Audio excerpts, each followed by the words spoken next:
What's up, Taiwan? I'm Liao with news from here in Taiwan and around the world.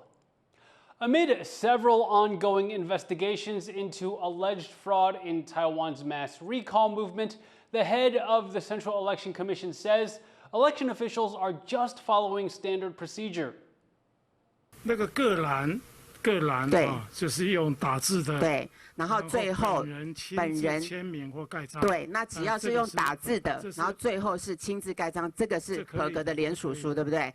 对啊，那这样的话，你要怎么去查它是不是伪造？你要怎么去查它是不是有问题？签名查对人员，他们会做辨识。The Central Election Commission has flagged 41 recall petitions for containing either fake signatures or names of dead people. Prosecutors have searched several local offices of the opposition Kuomintang. A few individuals involved in recall campaigns against KMT lawmakers have also been questioned for alleged forgery. The deadline to submit second-stage signatures for 50 lawmaker recall campaigns is approaching. That will determine whether lawmakers' positions will go to a vote. Parents of small children face tough choices when daycares suddenly close due to an outbreak of illness. Taking time off work isn't always easy, and activists say it's often women who are left to handle the situation. Now, labor and women's groups are calling for more flexible leave to let parents handle sudden crises without added pressure from work. John Van Triest reports. Getting a spot in one of Taiwan's daycare centers is hard enough, but for many parents, that's just the start of the challenge. Outbreaks of stomach bugs and other illnesses shut down the average daycare in a place like Taipei for up to a month a year. And if grandparents aren't in the picture, that can mean having to take the time off of work that most companies just won't allow. As Mother's Day approaches, labor activists say it's time for the government to take a hard look at this problem. Zhang Lihuan knows all about the toll unexpected closures due to illness can take on working families. Her grandchild's daycare closed 3 times last year. They gave up their spot, and the mother had to take 7 months of parental leave to fill in. 我们上礼拜遇到他公托的同学的家长，我们问他说：“哎，那你还有学校还会一直停课吗？”他说：“对，2月份也几乎停了1个月。” A slew of data these activists have collected shows that different cities have different standards, and that daycares in some regions close less often than in others. Still, sudden closures are a nationwide reality. Though the health ministry announced last month plans to cut down the number of closures due to sickness, parents could still be in a bind. Daycares will have the right to tell parents to take sick kids home. Labor unions say this shows the time-off system needs reform. 说，既然政府他要求家长要，期待家长可以成为政府这个负担防疫的一环或者他的义务，那我认为他就应该给予家长请假的配套措施跟他的收入保障哦。 政府他一直在喊着说0到6岁国家养，但是我在想，国家养难道只是降低学费的需求吗？那养孩子也不是只有把孩子送托就没事啦。 Asked for comment, the Labor Ministry told TaiwanPlus that 1. The law already guarantees parental leave, family care leave, and reduced or adjusted working hours. 2. That the ministry has trialed flexible parental leave and found it helped men get more involved in childcare. And 3. That it's reviewing and planning with a holistic mindset and will keep working to make the workplace more friendly. This doesn't seem to be what activists want to hear, though. President Lai Ching-te says that while both parents can get up to 2 years of parental leave, the government needs to strengthen childcare subsidies and assistance and improve the quality of childcare. Still, nearly a year after his inauguration, people here are calling on the president to keep a promise to put what his campaign called flexible parental leave into place. And they say this should be separate from the sorts of leave workers are entitled to for rest. They say it's not just workers' rights at stake, but gender equality. 其实在性别意涵上也非常的清楚，如果今天这个假是没有薪水的，一定都是女性在请。 如果这个假是必须要块状请，比较长期的离开职场，也一定都是女性在请。这个在国内外的经验都是如此。Taiwan already has one of the world's lowest fertility rates, and these activists say financial reasons aren't the only reason why. They say if the government's serious about getting more people to have children, it's time for them to make sure working people have the time off they need to raise a family. And they want the government to keep the promises it's already made.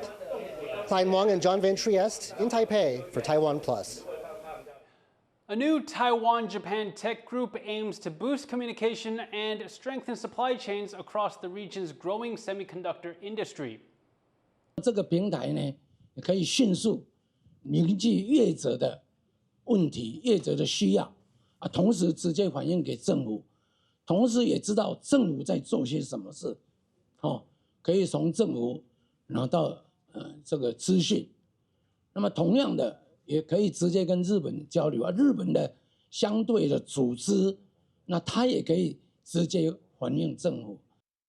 Frank Xie, a senior advisor to President Lai Ching-te and Taiwan's former representative to Japan, oversaw the founding of the Taiwan-Japan Semiconductor and Technology Association. The project is touted as a major step for Lai's policy of strengthening supply chains with like-minded countries. The platform's functions include consultation, coordination, information sharing, and addressing barriers to the industry.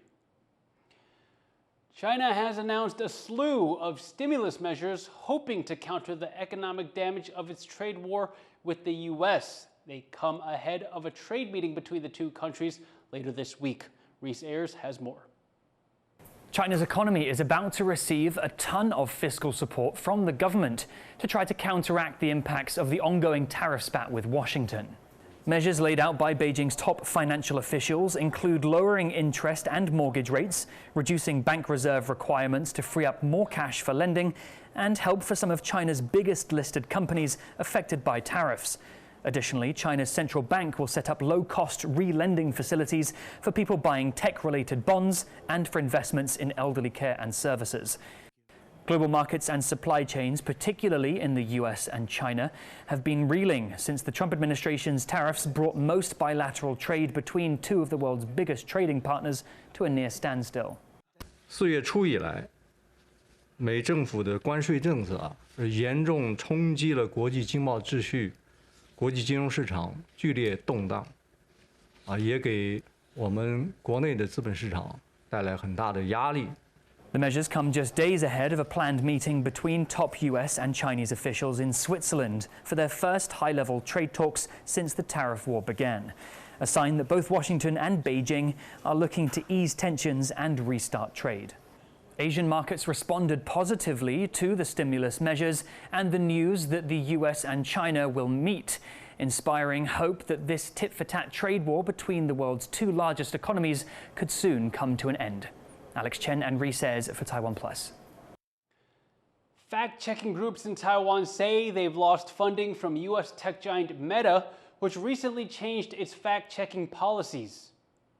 他决定要停止对于这个全球的市场组织的赞助，这个对于全球来讲都是一个非常大的冲击，尤其是我们是面对这个中国的对岸的一个非常大的一个挑衅。那不只是军事的演习，我们还有很强大的这个讯息的渗透。 Meta CEO Mark Zuckerberg announced in January that Facebook would end its policy of using third-party fact-checkers in favor of so-called community notes. This relies on users to provide additional context to posts containing questionable or disputed information. One long-running study called The Varieties of Democracy found that Taiwan has been the country most impacted by disinformation for several years in a row. And thank you for watching What's Up Taiwan. As always, you can visit the TaiwanPlus website or follow our social media for more stories from Taiwan and around the world. Finally, take a look at this memorial at the Tower of London made out of thousands of ceramic poppies for the 80th anniversary of Victory in Europe Day. I'm Liao. Take care and see you next time.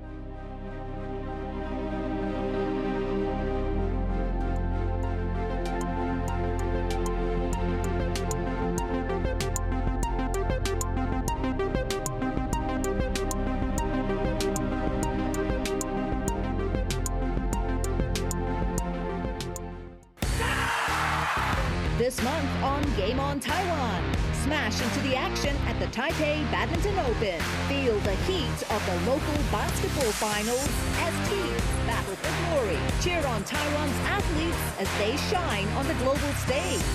Catch the World Masters Games where legends are made.